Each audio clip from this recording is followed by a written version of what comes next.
Bueno, muy buenos días a todas las personas que se empiezan a unir a esta sesión informativa del día de hoy, 25 de agosto del 2025. Mucho gusto para todos y todas. Mi nombre es Karen Martínez.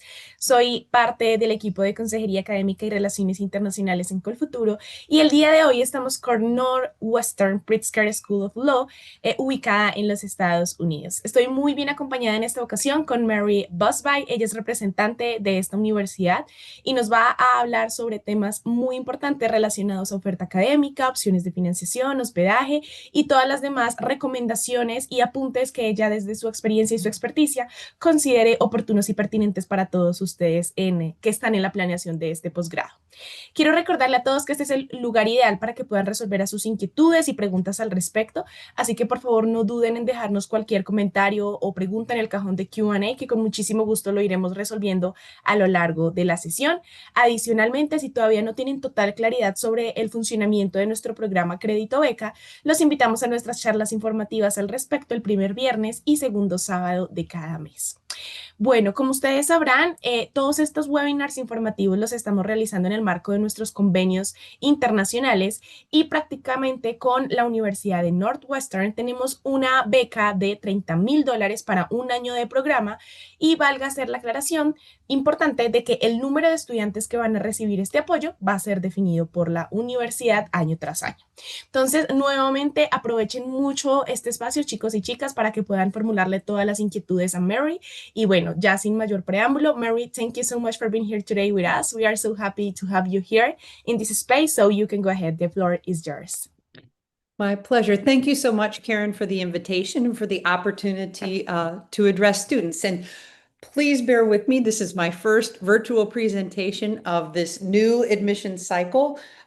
We had our orientation for the incoming class of 2026 last week. So already this week, we're turning our attention to the class of 2027, which if you're applying this year, that would be you. So thank you so much. My name is Mary Beth Busby. I'm the Director of Graduate and International Program Admissions at Northwestern Pritzker School of Law, which is located in Chicago, Illinois.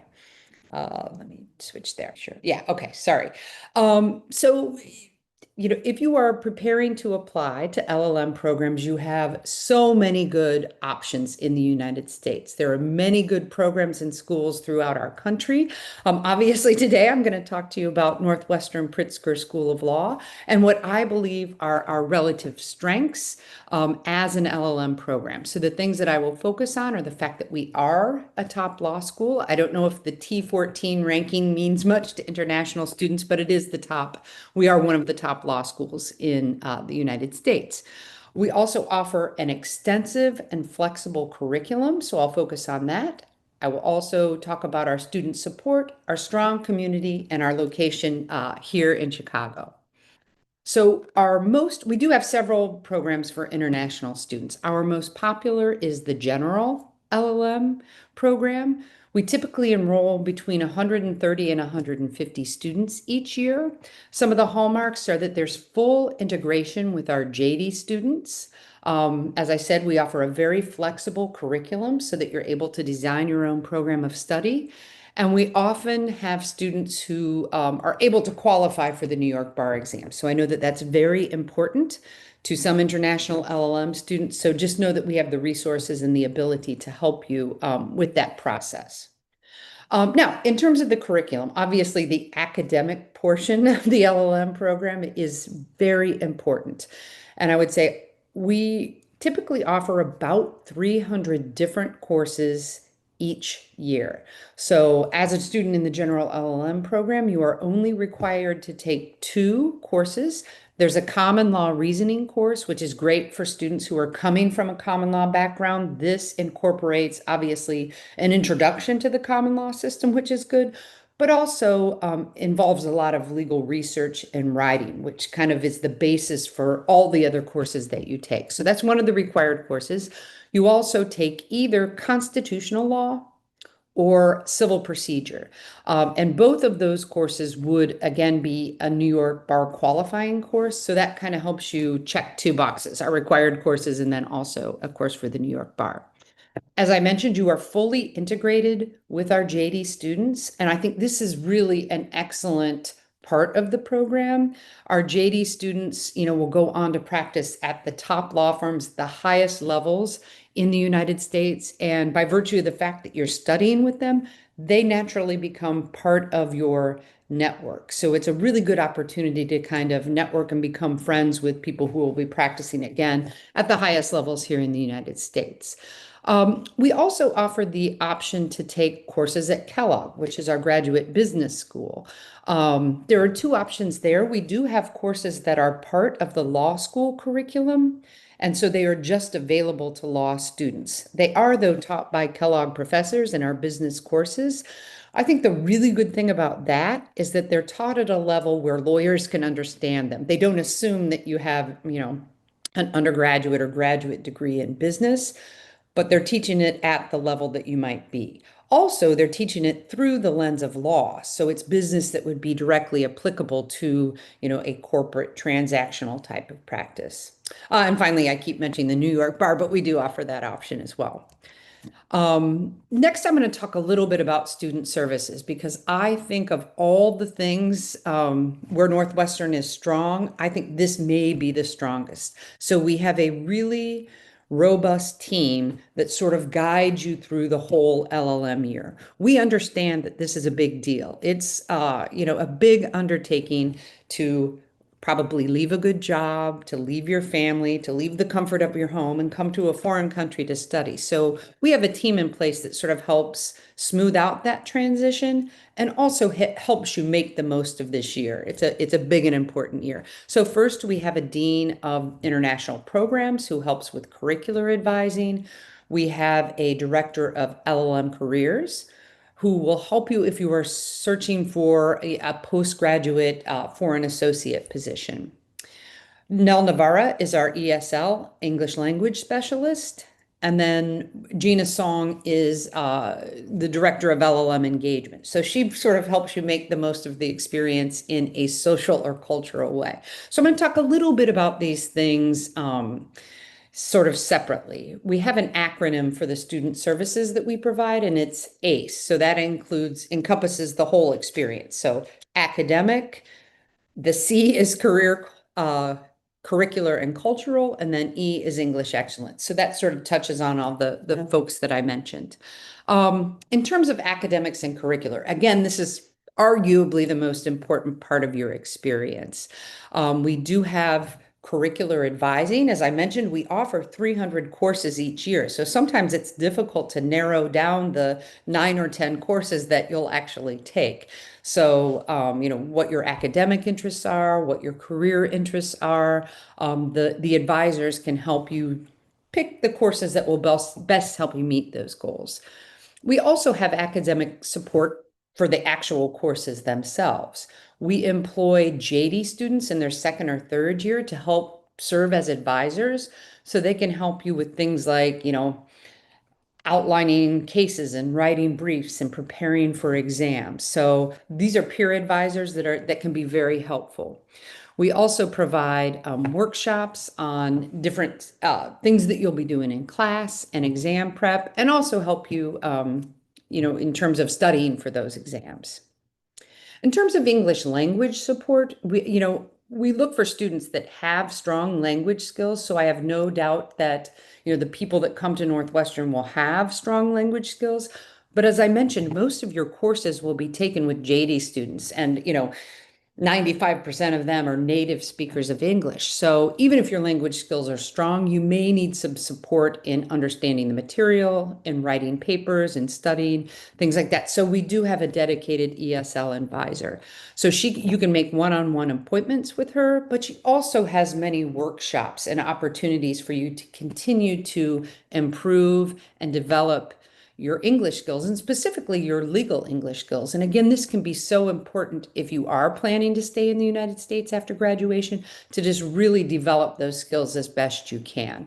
So these are just some of the programs that we offer as part of that ESL program. I mentioned career counseling. We do have a dedicated career advisor who works with the 130 students in the LLM program. Now, I will say that there are not 130 students who are utilizing those services. Many students are sponsored by their companies and have to go home, so they won't be participating in these activities. There's also other students who don't want to be away for an extra year. So in any case, she is working with a smaller subsection of the incoming class. So Natalie, who's the career advisor, will meet with you over the summer. She'll help you get your resume in order. She'll hold a consultation with you to figure out, sort of what you want to do here in the United States and where you want to be geographically, just so when you come to campus, you can really begin that process in tandem with your studies. There's also informational workshops both on the job search, so maybe interview skills, etiquette training, things like that. But also, she will bring in recent graduates who are doing their OPT to talk about what the experience is like so that you can kind of prepare for that if that's something that you want to do. Community. And again, I think this is one of the things that makes Northwestern so great. As I mentioned several times, you are integrated with the JD students, so you really become part of the overall student life at Northwestern. We really expect and want LLM students to join student organizations, to come to social events, to even take on leadership roles in student activities. So there is an LLM committee that's part of the Student Government Association. And so really, we want you to be a vital part of the student community. Obviously, faculty are a big part of the community, and they're a big part of your academic experience. So we kind of pride ourselves on having faculty that are very accessible to students. So they have office hours where you can go to speak with them. They participate in a lot of these social activities. So you're really able to kind of develop a strong relationship with our faculty as well, which I think is great. And then finally, community service or pro bono work is very important at Northwestern. So in fact, on Saturday, the entire student body did a large community service activity. So even before classes begin, we are providing opportunities for you to get out into our community and give back. And that continues throughout the year. So that's a really important part, I think, of the experience here. I mentioned we have 130 students this year. I just wanted to give you a little bit of a profile for them. We typically get between 14 and 1,500 applications for that incoming class. The average age of our students this year is 28. The range is a little bit broader, obviously. We do have students that are coming directly from their LLB experience, although as you can see, that's a much smaller percentage. And then we have students that are, 10, 15, 20 years into their career. But most are, fourth, fifth, sixth-year associates. There are 27 countries represented, and I'm actually very proud of that, especially this year. As you are probably aware, it was a pretty difficult year for international students, and I'm very proud of the fact that we worked hard with our incoming class to make sure that they were able to get their visas and feel comfortable coming here to the United States. So these are just some pictures. I mentioned that community is an important part of the experience here. So, again, you can see our LLMs enjoying the United States and Chicago in many different settings. So I just wanted to sort of show the vibrancy of that. Here's a few more. In the top left with the Global Village. The Global Village is one of the biggest events that we do here at Northwestern.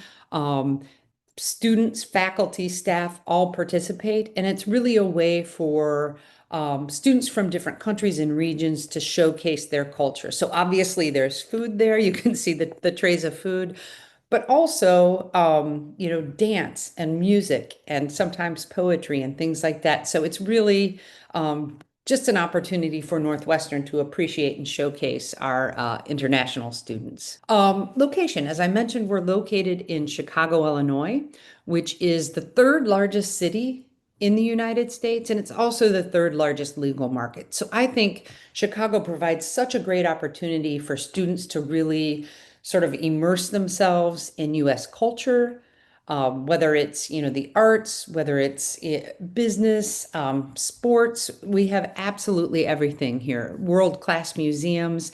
And Northwestern is arguably located in the very nicest part of Chicago. It's safe, it's friendly, there's a lot of residential areas there. That's actually the law school right there. We're located in an area called the Gold Coast. So I know sometimes people are concerned about safety, but I will say, again, this is probably the safest part of Chicago. One other thing to note about Chicago is that it's very affordable by big city standards. Certainly, I think it's about half the cost of living in New York, but also less expensive than areas like LA, San Francisco, Boston, even Miami. So that's something to consider, as you're looking at options and also the costs. And finally, we're located in the Midwestern part of the United States, which is really known for being friendly. And I think that can be important if you're coming to, a new country and trying to get your bearings. People here are pretty nice. So just something to keep in mind. Okay, I have talked for a long time. So before we move on to the application portion of the presentation, I just wanted to open it up to see if anybody had questions about the program itself or the experience. So I'll just pause here for a minute. You can put questions in the chat or raise your hand. Okay, Mary, perfect. Thank you so much for this amazing information and presentation. So yes, we have the first question is from Juliana, and she says, what is the methodology used in the LLM program? Exams, self-study, live classes? That is a great question, and it really kind of depends. It depends on the professor and also the type of class. So some of the introductory courses, they'll be a little bit larger, so maybe 60 to 65 students. That's going to be more of your lecture style, where you're sitting there, you're taking notes, you might be participating, and probably they'll just be maybe a paper and an exam and a final exam. We also offer seminar courses, and those are much smaller. So those might only be 10 students. And that's going to probably, your grade will depend a little bit more on participation. Not just were you there, but were you an active participant in the conversation? We also have simulation-based courses. I'm thinking of courses like negotiations and mediation, where part of it will probably be simulation or role playing. You may be going through exercises of, a mock negotiation. So your grade may be based a little bit on that and a little bit on the exam. So that's a long way of saying the grading system will depend on the course itself. Now, you don't have to go blindly into a class and not know how this is going to go down. When you are registering for courses, there'll be a description of not just what the course is and what you'll cover, but also how you will be graded. So if you have a preference, you just prefer to take exams, you don't want to have to give a speech or do anything like that, which is pretty rare for a lawyer, but just in that case, you would know that ahead of time. So did that answer the question? That's perfect. Yes. Okay. Thank you, Mary. Yeah, sure. Well, does Northwestern offer any financial aid for the LLM program for international students? We absolutely do. And I am going to cover it in the next part of the section. I'm going to talk about sort of the application process itself, the review process, and then I know financial aid is a pretty important part of this entire experience. So I will certainly cover that then. Perfect. Is there an option to have an internship during the ALM to have a work opportunity after it finished? So that's a really good question. During the course of the program, as I mentioned, there are some simulation-based courses. So trial advocacy is one of those. If you're a litigator and want to take trial advocacy, it isn't like you're representing actual clients, but a lot of it is actually doing that, sort of learning about the strategies and then, doing mock trials. The same is true for negotiations and alternative dispute resolution. In terms of an actual internship, we do not offer that as part of the academic experience. Most of our students who are interested in doing that will take advantage of their OPT. So that's the optional practical training that's tied to your F1 visa. You may or may not know this. When you get your visa to study in the United States, you do have the option to stay for an additional year. And so when I mentioned Natalie, our career advisor, she's the one that's going to help you find those positions. to be able to stay and, work in Chicago, work in New York, work really anywhere in the United States. She can help you in terms of, finding the position and finding a position in and geographic area that's appealing to you. Sorry, perfect, Mary. Thank you so much. And we didn't have any more questions for now. Okay, great. I'll go and I promise I'll be quick. I know I've been talking a lot, but I did want to go over a little bit of our admissions process here at Northwestern. Probably all of you are aware of the Law School Admissions Council, that's LSAC. They're kind of the clearinghouse for admissions to law schools in the US. So that includes JD programs as well as LLM programs. So for almost every program in the United States, you can find our applications through LSAC. So if you haven't done so, create an account on lsac.org, and then you can start to investigate different programs and access those applications. Now, at Northwestern, we do admit on a rolling basis. So that means we'll begin reviewing applications probably in late October, early November, and just continue to send admissions, basically until we're through all of the applications. So this is all to say it can be advantageous to apply sort of early in the process. And by early, I mean our application opens September 1st. So basically next week, our application for admission will open. Early would be, I would say, mid-November, early December. That puts you well ahead of our application deadline, which is January 15th. If you wait longer in the process, that's when we get the bulk of our applications, and that can really delay the process for you. So my advice is just, if you're planning to apply, go ahead and start to put your applications together so that you can submit it, before December 1st. Something that differs about the program, the admissions process at Northwestern, is that we do offer optional interviews. The interviews are all online. So if you're interested in doing that, you just indicate it in your application, and we send you a link to the platform. So basically, it's me. I've recorded questions, and you'll sort of watch me asking those questions, and then we review your responses. Again, it's not required, but it's a really great way to give me additional information about you as an applicant. So information about your background, your experience, your motivations, things like that. I promise the questions aren't hard, and the input that you give me is really valuable. So I'd just like to put that out there. In terms of the factors that we use when evaluating applications, the things that are most important to me are obviously academic performance. You're applying to be a student at Northwestern, so your previous academic performance, be it in, your LLB studies or a subsequent LLM, that'll be important. Language skills are important. As I mentioned earlier, you're in class mostly with our JD students. So just in order for you to get the most out of the program, it's important that you have strong language skills. So we look for a TOEFL of 100 or above and an IELTS of 7.5 or higher. If your scores are just below that, I would still encourage you to apply. We do have a summer legal English program. It's 4 weeks in the summer that really can help bring you up to speed if your language skills are a little bit lower than our threshold. So that's another thing. We also look at work experience. As you saw from the class profile, about 80% of our students have work experience, and we really do prefer that. I think with work experience, that gives you a better sense of what your goals are, what you hope to get out of the experience, and also you're able to contribute more to the classroom. You have this real world experience that you can draw on when we're talking about different things in classes. So those are probably the most important things.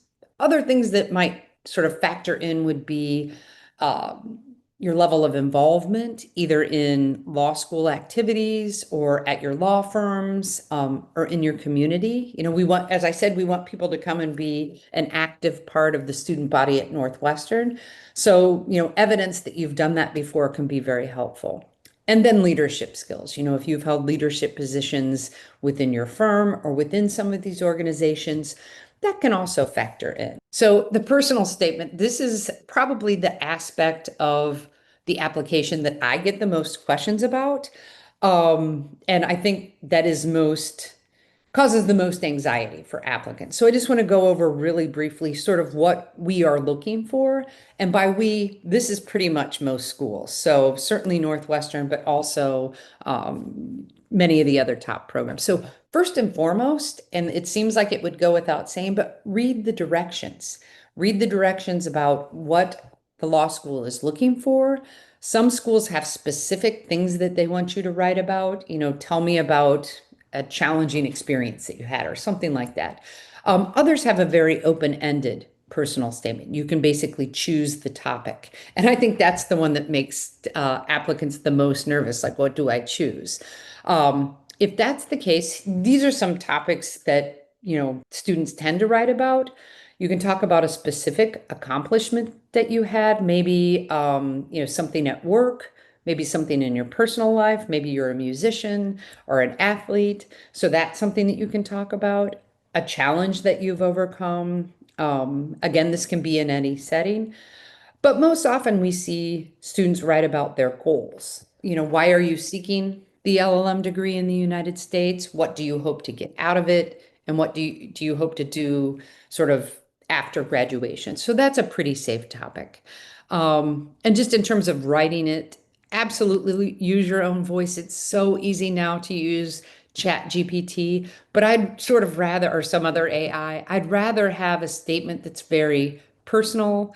Um, Even if it has a couple grammatical errors, that means less to me than if you've sort of used an AI device to write that. Personalize it, and that means, if you are talking about your goals, say specifically how Northwestern can help you meet them. Maybe it's a particular class that we offer. Maybe it is an extracurricular opportunity. Maybe it's a faculty member. But the more you can personalize it, the more meaningful it is to us. And then finally, just proofread it, right? I mentioned a couple grammatical errors, that's okay. But, do try to make sure you're addressing the personal statement to the right school. Don't write to me about how much you want to go to Cornell, that kind of thing. So just give it a once over. So that's my quick advice about the personal statement. In terms of letters of recommendation, we only require one, but I would say most applicants submit, two or three. Again, follow the directions. We do not specify whether the letters have to come from a professor or from a professional recommender. That is your discretion, but some schools do have very specific parameters around who should write the letter. So, just make sure you're looking at that. I would say quality over quantity. So that just means choose somebody who knows you well, who can give us, more detailed information about you as an applicant with, specific examples of things that you've done or things that made you valuable in either the classroom or the work setting. So I'd rather have two letters of recommendation that were very detailed like that than, 5 or 6 from people who do not know you that well. Sort of a corollary to this is substance over status. So again, choose people that know you very well. This could be a junior associate or, a junior partner, but I'd rather have that person who knows you write the letter versus, maybe a named partner of the firm who doesn't really know you that well. So the substance of the letter is more important than who actually writes it, if that makes sense. And again, I touched on this, the academic professional. A rule of thumb is, if you were 2 or 3 years out of your LLB study, you graduated only 2 or 3 years ago, I sort of expect an academic letter. I'm not requiring that, but I think because you are so close to your LLB experience, it would make sense to have an academic letter. But also you've been working full time, so I think a professional letter is fine. I think it gets trickier for students or applicants who've been out for maybe 6 or 7 years. Maybe you're not in contact with your professors anymore. Maybe you don't know where they are, and maybe, you haven't kept in contact. So in that case, I think it's fine to just have a couple of professional letters of recommendation. Scholarship. See, I told you we'd get to it. So at Northwestern, we do not require a separate application for scholarships. Basically, it's a question in the app. Do you want to be considered for scholarships? Absolutely check that box. That has no bearing on your admission. We assume that most people would like to be considered for a scholarship unless you're being fully sponsored. So if you're interested in a scholarship, definitely check that box on the application. Again, like offers of admission, we award scholarships on a rolling basis. So this argues again for applying earlier in the process because I have more money earlier in the process. So it really can help you maximize the award that you would earn. Um, we do not have any full tuition scholarships for the LLM program. Most are partial, but we do understand that from certain countries, right, just based on the currency exchange rate, it will take a significant amount of scholarship money to make it possible for you to attend. And that's really our goal. To if you are admitted to the program and you want to come, we want it to be financially feasible for you to do that. So with that, we know that this may require additional outside funding. So obviously, COLFUTURO is a wonderful resource for this. This year, we do not have any COLFUTURO students, but that's very rare. We almost always do. So, in addition to COLFUTURO, definitely explore other scholarships that may be available through your country, through bar associations, through private entities. Piecing all of these little scholarships together can really make a big difference in your ability to attend. So I think that's it. So that was a really quick overview of the admissions process. Before we get to questions, I will send this information to you, but tomorrow I'm actually headed to Bogota. So I will be there for the event that includes Cornell, NYU, University of Chicago, and Penn. And we're going to be at the Jockey Club on Thursday morning for a presentation. Now, it's going to be a little bit redundant. We'll go through a lot of this stuff, but it is a great opportunity to see me face to face, but also meet my wonderful colleagues from, again, the top schools in the United States. So Karen is going to give me information for all of you who are here today. I will send that out to you in case you're not already registered. Okay, that's it. Now I'm ready for questions. Perfect, Mary. Thank you. Of Well, course. does Northwestern have any pre-law courses one can take during summer? Yes, that's perfect. Thank you. Well, Juliana asks, is there a limit or portion of foreign students admitted to the LLM programs? So we try to keep it, I'm not going to say small because there are programs that are smaller than ours, but we typically try not to enroll any more than 150 students. I think that's the right number because there's a critical mass of you, like there's enough of you on campus, but it's still a pretty small cohort. So we can do things with you as an entire class, but also you're able to join, the JD activities and things. Perfect. How long is the LLM?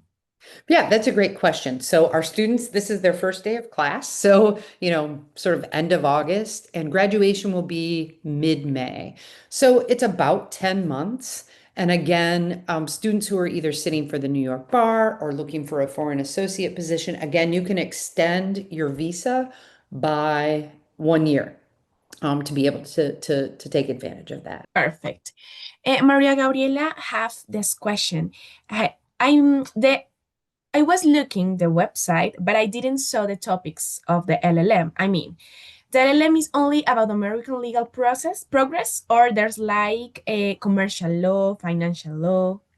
This is great. So I know there are programs in the US where there are specific concentrations or tracks, right? So there can be a travel advocacy track, you know, corporate transactional track. Ours is general. So basically you design your program of study. So if you are interested in, tech law and IP, we have tons of courses in that area. If you are a corporate transactional lawyer, we have all of those courses, capital markets, mergers and acquisitions, cross-border transactions. You can take all of those courses. Trial advocacy, mediation and negotiations. So you're basically picking and choosing from all the courses that our JD students are taking. And our JD students graduate and go into all types of positions, tax law, employment, corporate transactional. So that was a long answer, but you, as a student in our program, you get to kind of select your track.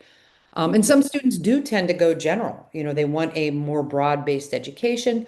Other students just want to focus in on a particular area, be it IP or tax or corporate law. Okay, perfect, Mary. Bueno, I'm going to answer a question in Spanish, sorry. Oh, no, Em, no.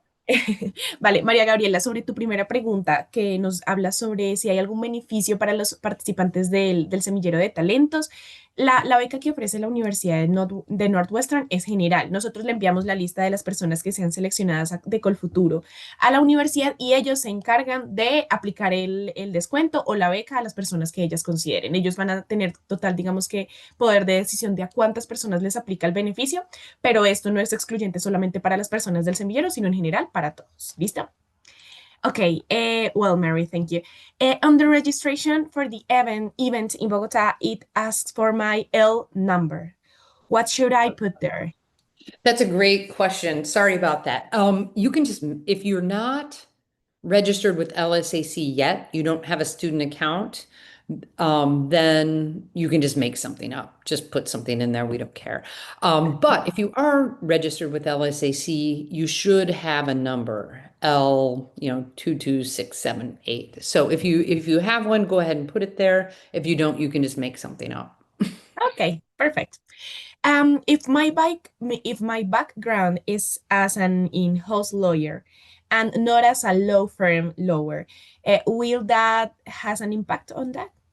No, not at all. I mean, if it had any impact, it would be positive. So Okay. when we're enrolling students in the LLM program, and I'll speak here for all law schools, we want a diverse class. Obviously, want diversity geographically, people coming from all over the place, but we also want people who have done different things, right? So certainly we have a large contingent of people who are coming from law firms. That's awesome. But it's great to also have people who are working in for the government or for private corporations and companies. I just think that makes it more interesting to have people that have experience in different practice settings. So don't at all think that that would harm your application at all. Perfect. Thank you. How much working experience is Northwestern looking for in a prospective LLM student? Yeah, as I said earlier, work experience I think is important. We will always have a contingent of students coming from their LLB studies, but that is not our preference, right? So if you have work experience, that's awesome. That is always going to be valuable to your application. In terms of how much experience you have, this is such a big deal. As I said earlier, we understand what an undertaking this is. It's, you have to give up a lot to come to the US and not just your money. You're leaving your family, you're leaving your jobs. So this is all to say, I think it makes sense for you to do it when you're ready to do it. Okay. If that is 2 years in and you think that the LLM will help you move to the next level, that's awesome. If you want to wait until you're 5 or 6 years in, it's always going to be a broad range of work experience coming in. So I think that's a completely personal decision, with the caveat that we do prefer people who have worked. Perfect. Are there research groups for LLM students? So I'm not sure what you mean by research group, but I'll talk about two different things. We do have informal study groups, and this is kind of cool, especially in the courses that involve JDs and LLMs. So outside of the class, you'll just form informal study groups to work on projects or study for tests or things like that. If you're interested in pursuing research academically, you want that as part of your LLM experience. It's not required at Northwestern, but we do have a graduate research program. So that is, you can kind of develop a topic that you want to explore or research, and then we'll connect you with a faculty member who's a specialist in that area, and you can work with him or her to kind of draft a paper and for academic credit. So there's lots of different things that you can do if you want research as a part of your experience. Okay, amazing. Okay, about the event. What time is the event tomorrow? 8 a.m.? I think it's 8 a.m. Yeah, it's 8 a.m. and it's going to be at the Jockey Club. So that's Thursday. So Perfect. I hope to And see some of you there. yes. And about the event also, will there be another in-person event in Bogota or Medellin in the coming months? How can we find out about these events? I Yeah, am I in don't, Medellin. that's a Yes. great, I don't think this group, my travel group, will return to Bogota this year. I will say it's not in person, but we are doing a virtual event. And I know, again, these do kind of get old, the virtual events, but let me just put the link to that in there just in case. Because again, we'll do kind of a presentation like this, but then you'll be able to break out into separate Zoom rooms and ask questions individually. Hang on, sorry. Um, Don't worry. okay, here it is. So the virtual event is October 21st. Here, I'll do to everyone so you don't have to copy it. There we go. Perfect. Yes. So, but that was a long answer to your question. I don't think we'll be back to Columbia this year. A Okay. lot of times we do return in the spring to host events for admitted students. So we'll have a reception or a dinner for people who've been admitted to the program before you have to make your decision, and invite our alumni so you can talk to them. So be on the Okay. lookout. Schools do that kind of thing. Okay. Perfect. Well, Mary, we didn't have any more question for you, Okay. but thank you so much for this amazing presentation, for your time and disposition, and I hope to see you in the next opportunity. Absolutely. And you said you would give me the names of the people? Okay. Yeah, That- you can send them a follow-up message if you That's want. great. I will. All right. Well, thank you again, Karen, for hosting me, and thanks to all of you for attending. It was really a pleasure. Okay, Mary, thank you so much. Okay, Y bye-bye. a todas las personas también, mil gracias por su participación y su asistencia. Espero se encuentren muy bien. Feliz tarde. Thank you, Mary. Goodbye.